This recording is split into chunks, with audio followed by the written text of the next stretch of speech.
How's it going out there, YouTube? My name is Jesse, and I am the curator for the Golden Age, and this is the Halloween special on Lost Heroes of the Golden Age. Wait. What? Isn't this the same kind of intro you did for the unknown? Yeah, but I was trying to set the mood for that, but this is the Halloween special, so it's more appropriate. Okay. And as I said, this is the Halloween special for Lost Heroes of the Golden Age. But as the voice will probably point out, this isn't a hero at all.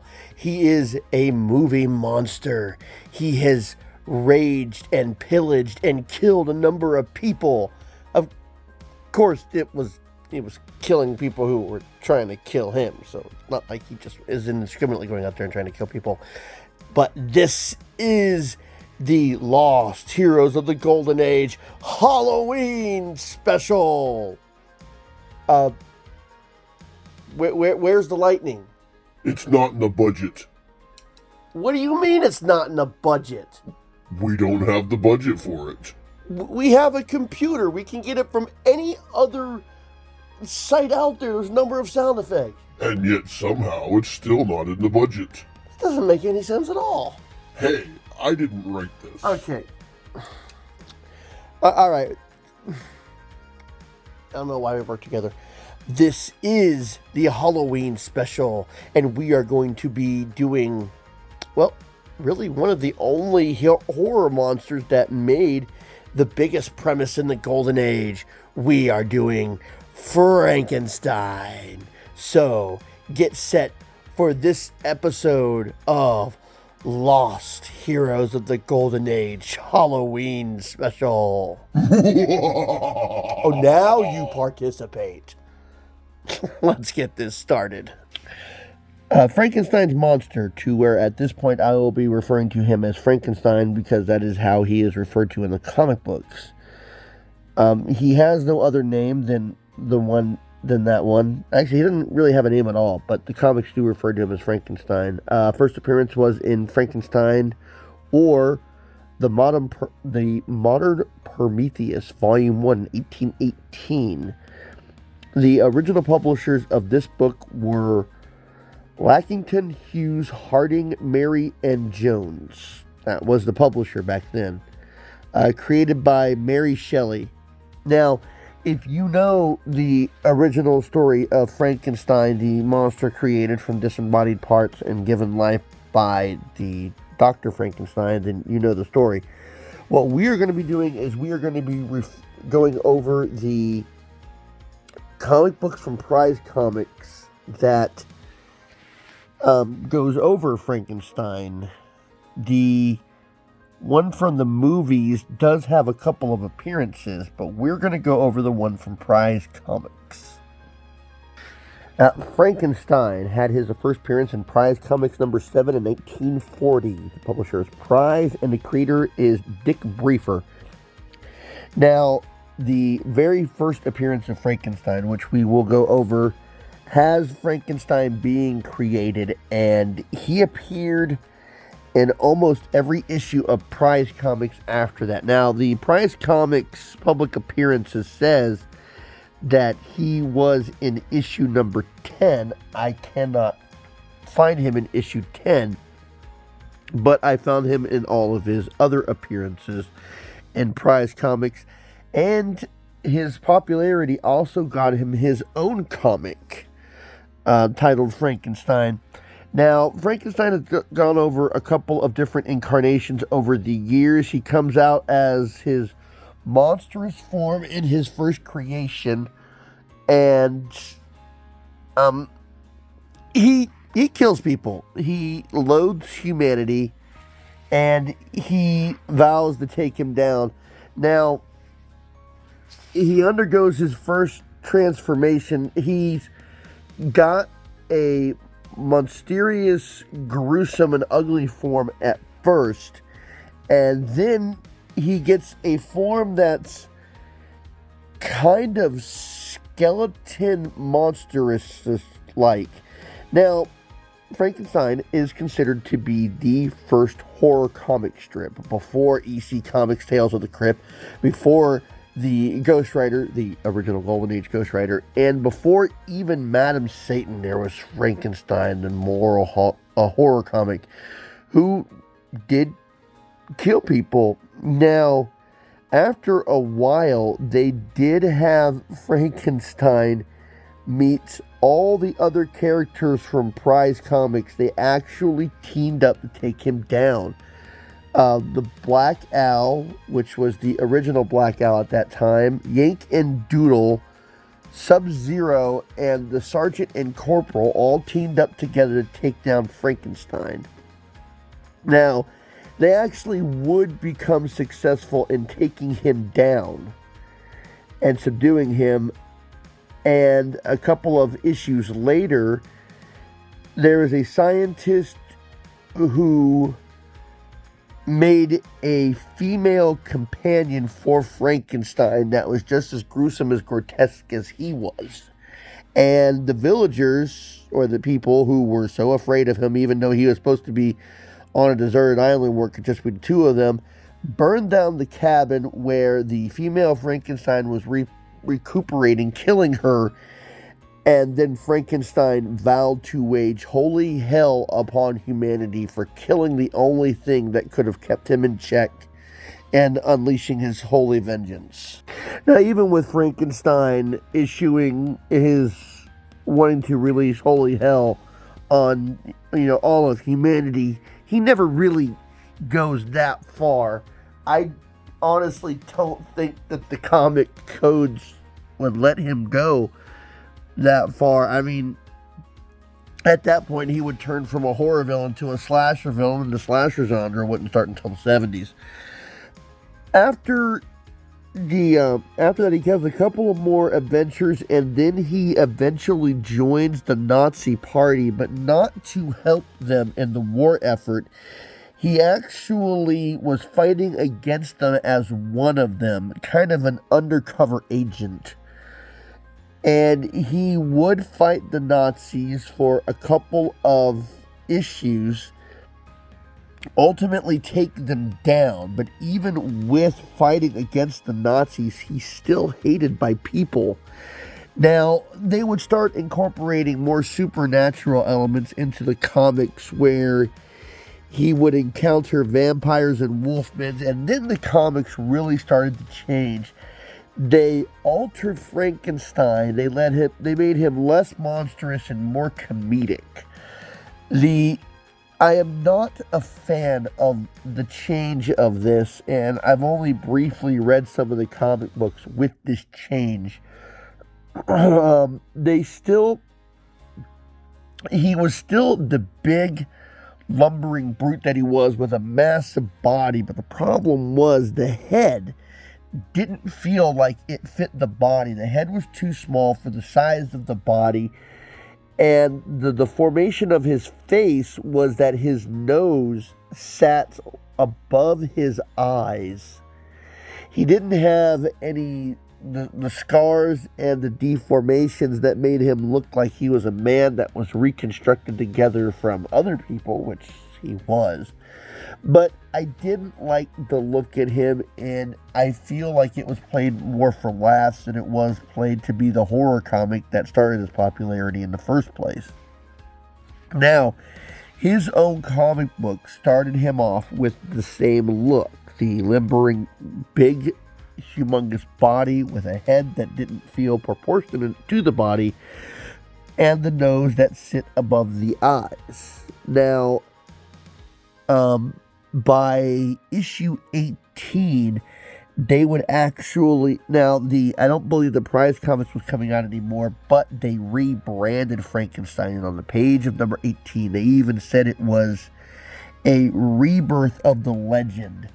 They went back to a more grotesque form. See, the horror comic books had really started to become more popular at that time, and they gave Frankenstein a rebirth, which propelled his comics from issue 18 all the way to issue number 33.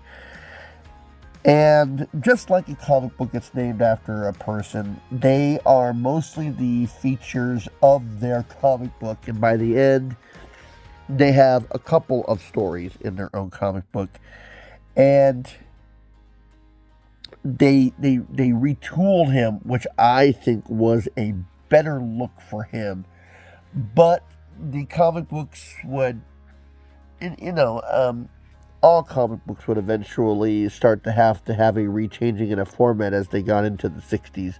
Now, Frankenstein is a character who has appeared on a number of comic books and a number of appearances after his thing in Prize. He has had a number of times where we've seen him in Marvel comic books. He was even part of the Legion of the Unliving at one point. So he doesn't have the same presence and the same influence as he might have had in the early days when inspired a lot of horror comics. But he was the first. He's never fully gone away, and he's always been a monstrous and somewhat invincible form who pretty much dominates his own will wherever he goes. I would like to see a comic where the Hulk and Frankenstein ultimately face off against each other, but the Hulk would have to win that one. But that's Frankenstein. He has been around for quite a long time. He's one of the earliest supernatural entities. He's even been around longer than Dracula, who has had more presence in comic books. Dracula was more popular in the Silver Age, but Frankenstein did have a big run through the Golden Age, and is even being appeared in Marvel Comics now. So let's go ahead and cover his first origin and appearance, and we can see kind of what they were trying to do with the comic books. In the first appearance, I will say this, he saves Dr. Frankenstein, and he even tells Frankenstein, the reason I saved you is so that you can bear witness to the terror and destruction that I am causing because of you. So any crimes I commit or any people I kill, you are solely responsible for. And that's just a terrifying thing to even think about. So let's go ahead and cover the first appearance of Frankenstein. Before we get to the first issue, I would be remiss to mention this. Frankenstein did have somewhat of an arch enemy for a little while. He was, he went by it's kind of a superhero name called Bulldog. His real name was Denny Dunson, who appeared in Prize Comics number 11 in 1941. He was also by Prize and Dick Briefer. He fought Frankenstein on a number of occasions, trying to subdue and destroy the monster, and he was a relative of Dr. Frankenstein. Now, he had a number of appearances. He was also in issue number 24, where in issue number 24, he would get the Green Llama, Black Owl, Yankin-Doodle, Dr. Frost. It was Dr. Frost, not Sub-Zero. Dr. Frost and the General and Corporal to fight Frankenstein, where they would subdue him. And he eventually had to stop fighting Frankenstein when he was summoned to Washington, D.C. for a defense contract. He did always succeed in being able to subdue. He wasn't able to ultimately keep him based on the fact that he kept appearing. But he definitely did do his name. But after his short appearances, he wasn't seen after that. And we start off New Adventures Frankenstein. Born out of death, a hideous monster stalks the earth, wreaking havoc on the human race in revenge against his creator, Frankenstein.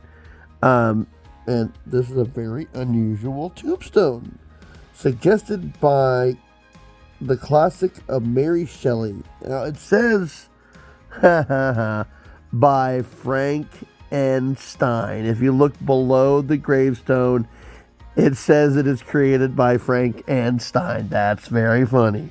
I didn't notice that until just now. Okay, so I'm going to go ahead and read some of the texts on this page so we get the whole idea of it. Night, a cemetery, and in an eerie half-light, the figure of a man is seen busy amongst the tombstones, digging down and smashing into a coffin. A man removes a body. This old one was buried today. He'll do well. The body is transported up the winding road to a weird building.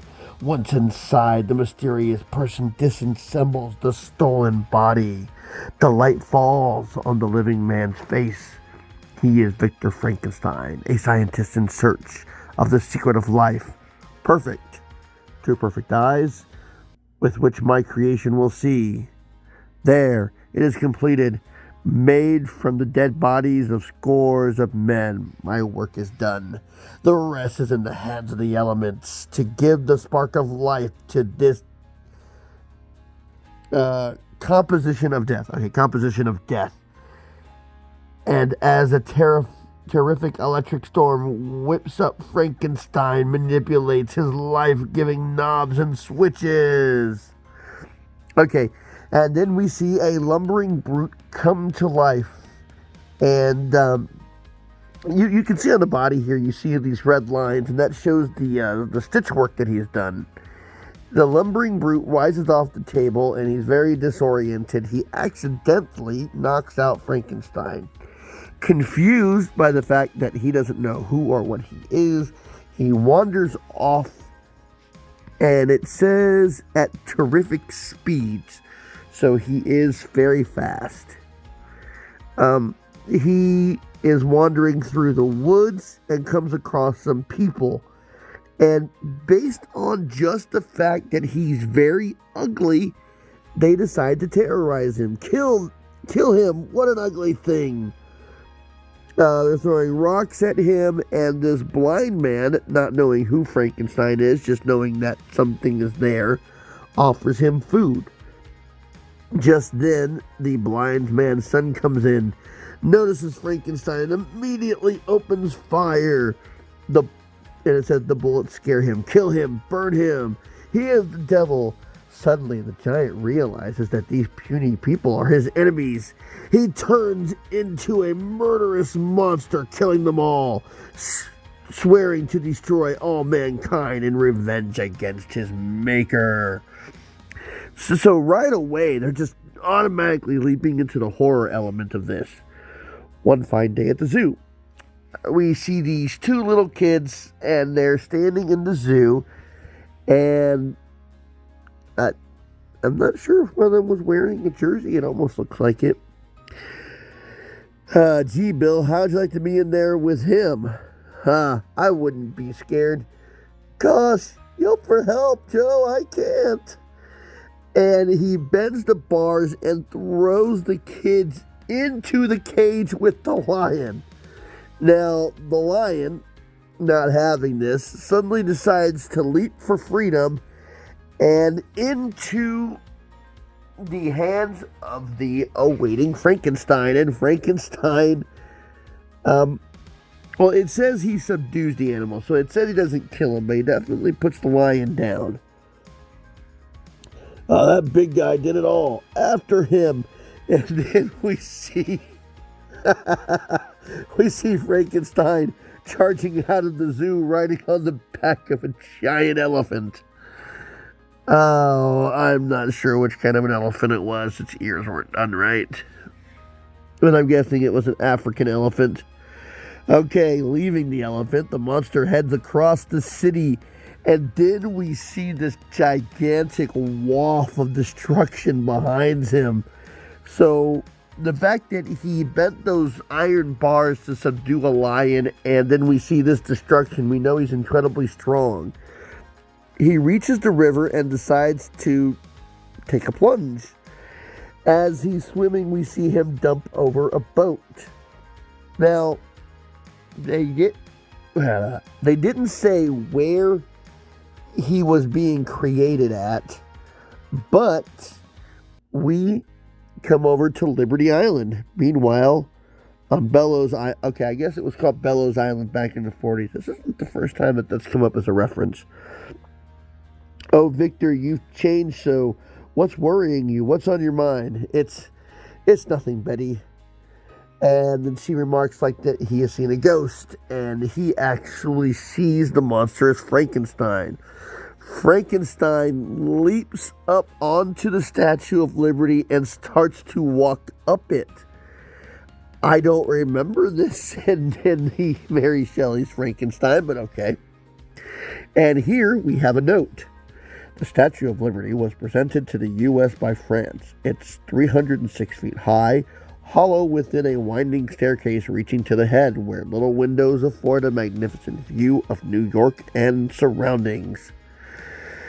What is this? Some publicity stunt, I guess. Look at him climb up here. Why in God's name would you think this is the publicity stunt? Okay, so he reaches in and grabs a couple of the people outside of the window and throws them out of the Statue of Liberty. The panel, I've got to stop that devil before he kills everyone. And he peeks out of the window and says, "So we meet again, my very own creation. I'll die, but you'll go with me, my friend." And let's see. Frankenstein misses the monster and lands near where the Liberty is holding the book. And the cops start to shoot at him, but Frankenstein puts him back in the statue and actually saves him. Then the monster decides, well, it says that he falls from the statue, but the way he descends, it looks like he might have just leaped off himself. He plunges into the bay and disappears. And they think that he has sunk for good. And we'll just go over the last three panels here. That night at Frankenstein's home. That's the whole story of his creation. But why he saved me at the cost of his own life, I don't understand. What a nightmare. Suddenly, and he burst through a window. You want to know why I spared you? It's my revenge. I didn't ask to be given life, a ghastly life of horror and misery. I spared you to live in misery, also to watch and see the suffering and grief that I, your creation, will cause the human race. But you will chase me, but you will never get me. I go now, always haunting and tormenting you. The chase is on, and the next issue. And as far as he's gone, they never really did stop him. There is a public domain appearance error. I don't see him in issue 10. He doesn't appear to be in that one. And they said that his last appearance in Prize Comics was issue 67. He was actually also in issue number 68. And that, my friends, is the horror of Frankenstein for the holiday special. Well, that did it for this Lost Heroes of the Golden Age, the Halloween special. I think I had a couple of more requests that I was going to do. If you always have a request, you can always drop me a line. I love filling out requests. So I hope you're having a happy holidays, and until next time, I'll be seeing you.